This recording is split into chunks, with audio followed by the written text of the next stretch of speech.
Hello दोस्तों, स्वागत है आप सबका आपके YouTube channel achiever science zone classes Taittiri बाजार सिद्धार्थ। और मैं हूं आशीष त्रिपाठी। और आज मैं फिजिक्स के एक टॉपिक जो क्लास 12 ही है उसको लेकर आया हूं, जिसमें आज हम लोग पढ़ेंगे विद्युत द्विध्रुव के कारण निरक्षीय रेखा पर विद्युत क्षेत्र की तीव्रता, an electric field due to electric dipole at equator line.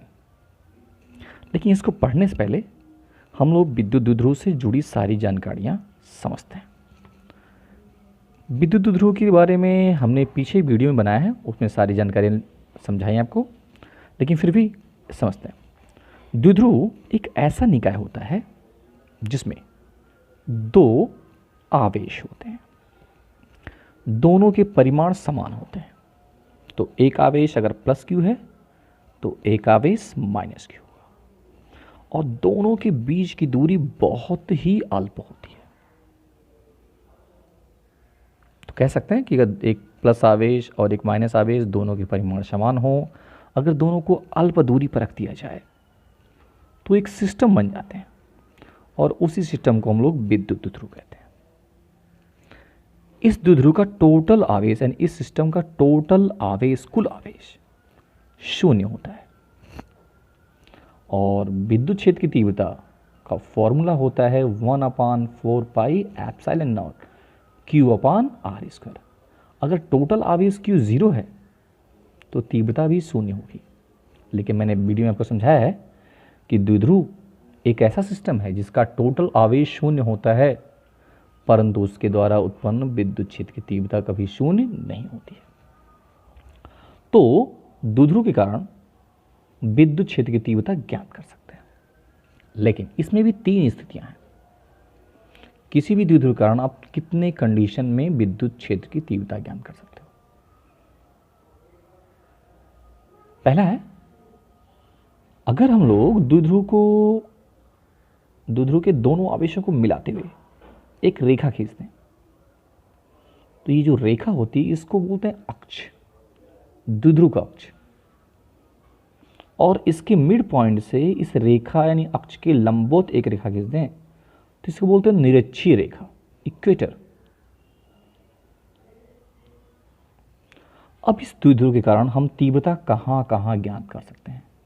तो मैं आपको बताया कि द्विध्रुव के कारण तीव्रता आप 3 स्थानों पर ज्ञात कर सकते हो। पहला, अक्षीय रेखा, जो अक्षीय रेखा है ये वाली, इस पर कहीं भी कोई बिंदु हो उस पर ज्ञात कर सकते हैं। दूसरा, ये जो निरक्षीय रेखा है, जो अक्षीय रेखा की लंबवत है और मध्य बिंदु से होकर जाता है, इस पर भी कहीं ज्ञात कर सकते हैं। और तीसरा कंडीशन है, अक्षीय और निरक्षीय रेखाओं के बीच में किसी भी बिंदु पर ज्ञात कर सकते हैं। तो इन तीनों टॉपिक्स में से आज हम लोग पढ़ने वाले हैं द्विध्रुव के कारण निरक्षीय रेखा पर स्थित किसी बिंदु पर विद्युत क्षेत्र की तीव्रता। और उसके लिए मैं एक डायग्राम को दिखाता हूं, इस डायग्राम के माध्यम से हम समझेंगे। इस डायग्राम में एक द्विध्रुव को प्रदर्शित किया गया है। इस द्विध्रुव में एक आवेश है प्लस क्यू। सपोज करिए उस पॉइंट का नाम है बी। एक आवेश है माइनस क्यू और उस पॉइंट का नाम है ए। दोनों के बीच की डिस्टेंस 2l है, ये डिस्टेंस 2l है। और माइनस क्यू से प्लस क्यू को मिलाने वाली रेखा उसका अक्ष कहलाता है। ये है इसका मिड पॉइंट, और ये इसके लंबवत जो रेखा है इसको कहते हैं निरक्षीय रेखा।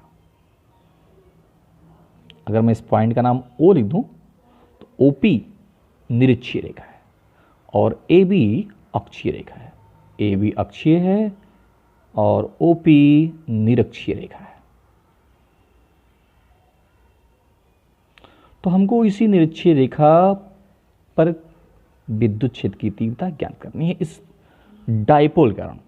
तो मान लिया मैंने कि इस बिंदु P पर हमको विद्युत क्षेत्र की तीव्रता ज्ञात करनी है। कूलाम के नियम के अनुसार हम लोग जानते हैं कि अगर कोई पॉइंट चार्ज Q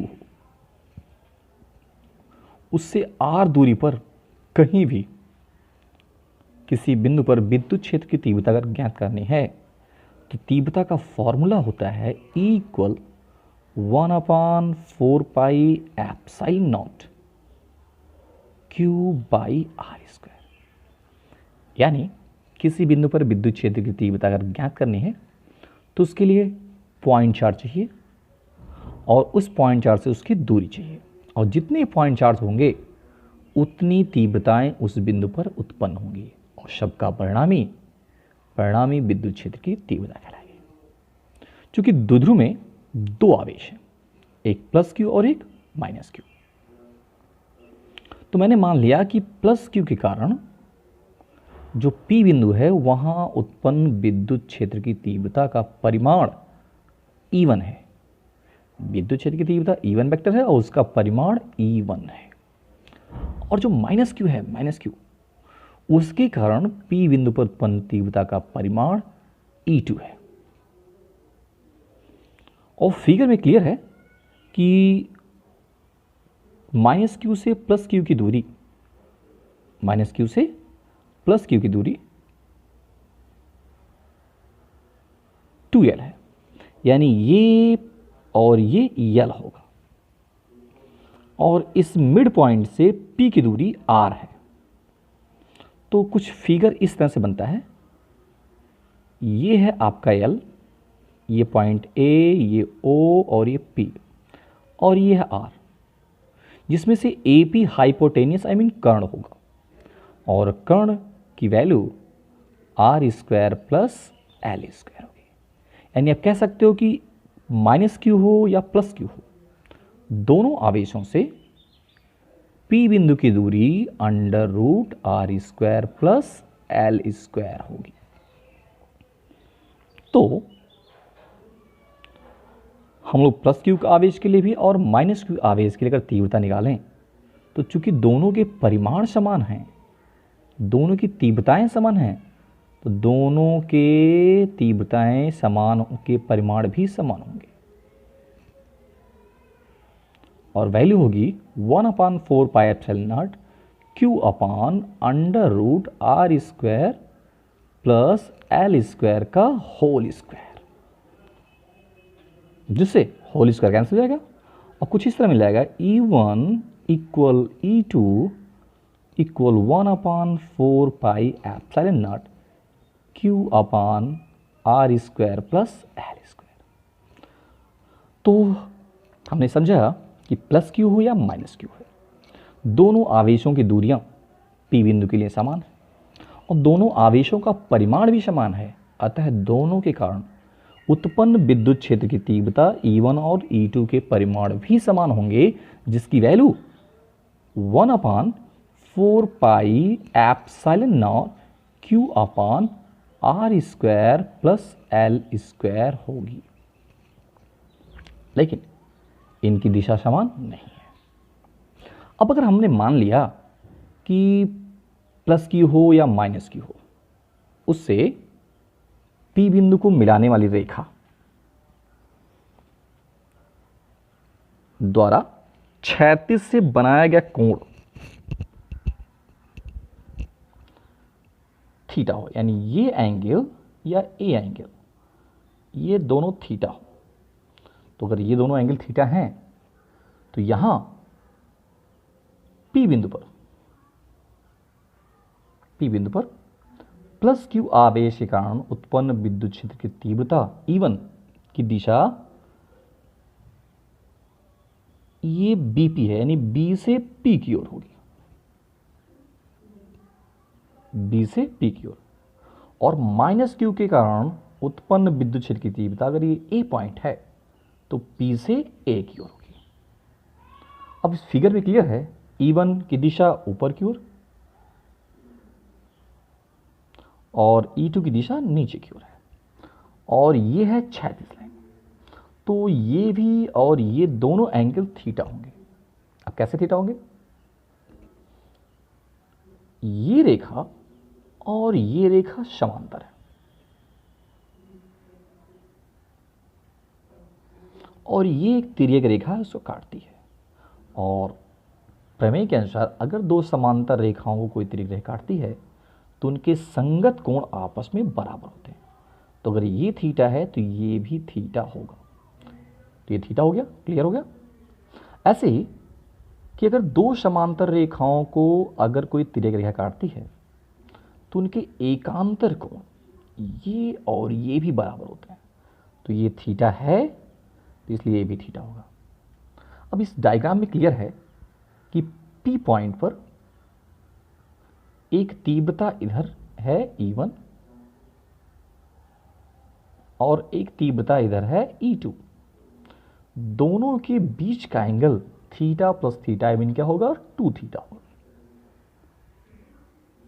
तो P बिंदु पर जो दोनों आवेशों के कारण उत्पन्न विद्युत क्षेत्र की तीव्रताएं हैं E1 और E2, उन तीव्रताओं की दिशाओं के बीच का कोण 2 थीटा है। और अगर ये कोण 2 थीटा है तो हम लोग परिणामी तीव्रता निकाल सकते हैं, क्योंकि विद्युत क्षेत्र की तीव्रता एक सदिश राशि होती है। और अगर दो वेक्टर राशियां ए वेक्टर और वी वेक्टर हों और उनके बीच का कोण थीटा हो तो उनके परिणामी का स्क्वायर आर स्क्वायर बराबर होता है A square plus B square plus 2ab cos theta. तो इस तरह से हम लोग कह सकते हैं परिणामी तीव्रता ई स्क्वायर बराबर होगा E1 square plus E2 square plus 2E1 E2 cos 2 theta. और इसको सॉल्व करके हम लोग वैल्यू निकाल सकते हैं। तो चलते हैं, जैसे मैंने समझाया यहाँ तो लिखा हुआ है, माना कोई एक विद्युत ध्रुव AB, यानी ये वाला पॉइंट A और ये वाला पॉइंट B, जिसको एक माध्यम में रखा गया जिसका परावर्तनांक K है। अगर ये हवा में होगा तो की वैल्यू 1 हो जाएगी, या निर्वात में होगा तो K की वैल्यू हो जाएगी, जिसके आवेश प्लस Q और माइनस Q है, जैसा मैंने फिगर समझाया। और बीच की दूरी 2L है। इसके मध्य बिंदु O से स्मॉल r दूरी पर निरक्षीय रेखा पर कोई बिंदु P है जहां हमको तीव्रता ज्ञात करनी है। और मैंने दिखा आपको फिगर में कि ये बिंदु P है, यहीं हमको तीव्रता ज्ञात करनी है।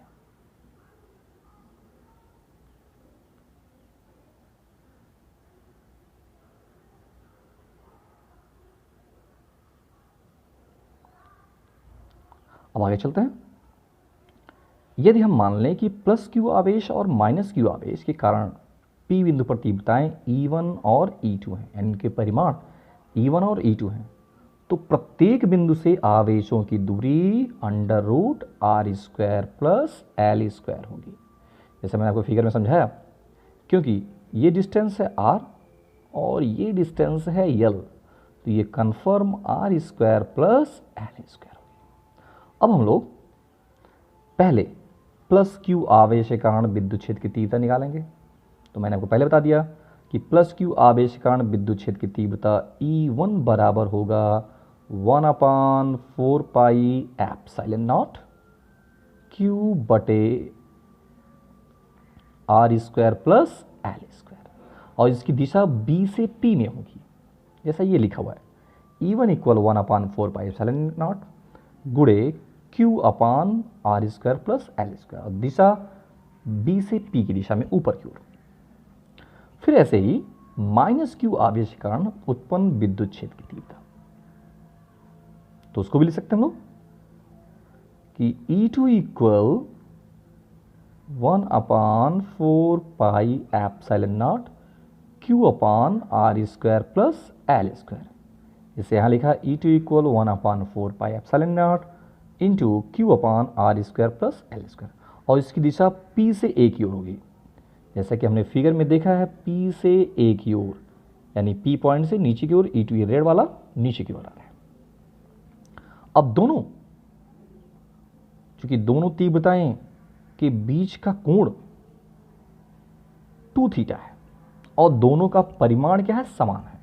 आई मीन E1 का परिमाण E2 के बराबर है, लेकिन E1 और E2 के बीच का एंगल 2 थीटा है। तो हम लोग वेक्टर फार्मूले से बता सकते हैं कि परिणामी तीव्रता ई स्क्वायर बराबर E1 का स्क्वायर प्लस E2 का square plus 2E1 E2 2 theta, जैसा कि यहाँ लिखा हुआ है।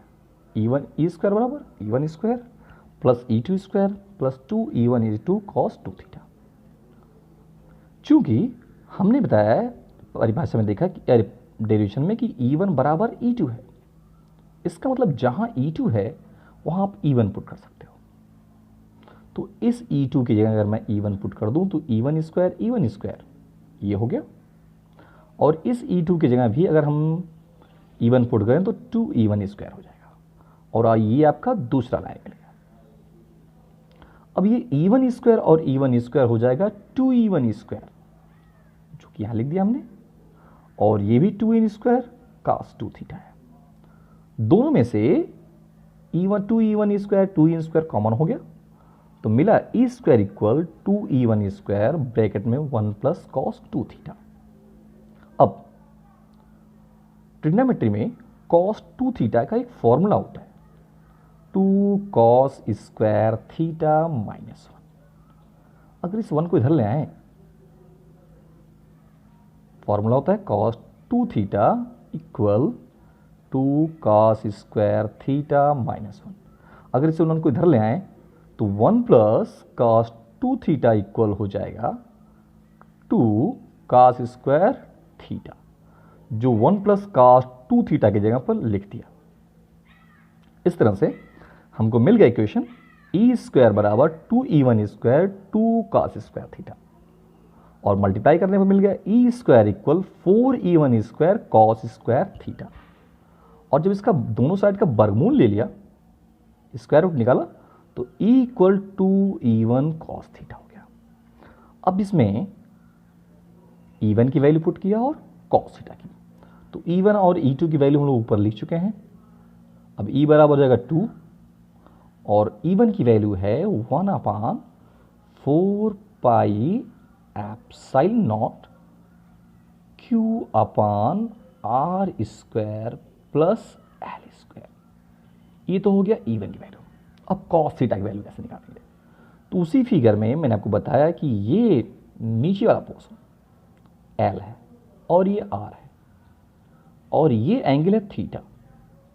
हमको cos थीटा निकालना है, और ये है under root R square plus L square. तो cos थीटा बराबर base I mean L upon hypotenuse I mean कर्ण under root R square plus L square. तो उसी डायग्राम से जहाँ cos थीटा है वहाँ हम लोग लिख सकते हैं कि cos थीटा बराबर होगा 1 L upon under root R square plus L square. या इसको ऐसे भी लिख सकते हैं cos थीटा बराबर L upon R square plus L square power half, जैसा कि इस इक्वेशन में लिखा हुआ है। इक्वल टू ये हो गई E1 की value 1/4 pi epsilon naught into Q upon R square plus L square, और ये हो गई cos थीटा की value L upon under root R square plus L square, और under root R square plus L square को power half लिख सकते हैं। अब इक्वेशन को आगे बढ़ाते हैं, तो R square plus L square एक और R square plus L square तो पावर हाफ, अगर हम दोनों कंबाइन करते हैं तो यहाँ पावर 1 है, यहाँ पावर हाफ है, टोटल पावर 3/2 हो जाएगा। तो इस तरह से हमारा इक्वेशन मिलता है E equal 1/4 pi epsilon not 2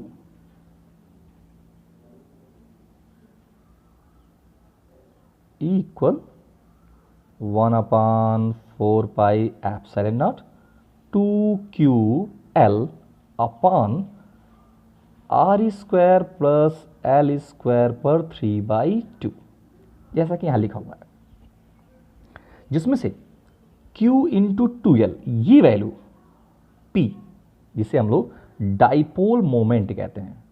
और डाइपोल मोमेंट के बारे में हमने पीछे वीडियो में इलेक्ट्रिक डाइपोल में पढ़ा है। तो Q इंटू 2L को डाइपोल मोमेंट P कहते हैं, और इसमें L बहुत ही छोटी दूरी होती है। तो R स्क्वायर की तुलना में L स्क्वायर बहुत छोटा हुआ, इसलिए मैंने L स्क्वायर को निगलेक्ट करके छोड़ दिया।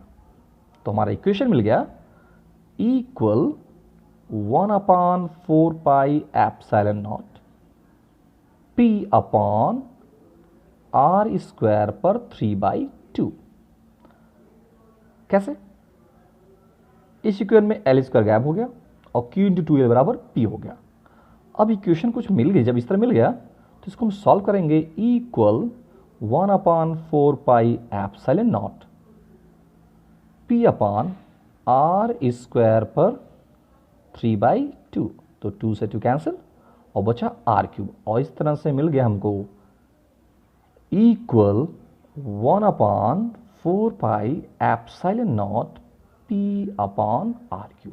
और ये होता है किसी भी द्विध्रुव के कारण उसकी निरक्षीय रेखा यानी इक्वेटर लाइन पर R दूरी पर स्थित किसी भी बिंदु पर उत्पन्न विद्युत क्षेत्र की तीव्रता। तो आज की वीडियो में इतना ही। अगर आपको वीडियो पसंद आया तो लाइक और सब्सक्राइब करना ना भूलें। धन्यवाद।